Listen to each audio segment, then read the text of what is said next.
السلام علیکم۔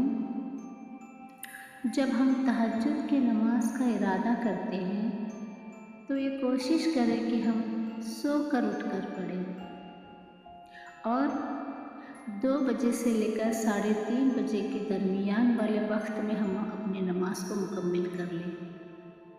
یہ بہت صحیح وقت ہے اور اس تنہائی کے وقت میں اکیلے میں اللہ تعالیٰ سے خوب رو رو کر دعائیں کریں، باتیں کریں۔ اور آپ دیکھیے اس نماز کے بعد جو سکون حاصل ہوتا ہے اور دوسرے دن جو ہم اپنے اندر سکون محسوس کرتے ہیں وہ اللہ اور بندے کے بیچ کا بہت خوبصورت معاملہ ہوتا ہے۔ اللہ تعالیٰ سے دعا ہے کہ اللہ ہم سب کو زیادہ سے زیادہ تہجد کی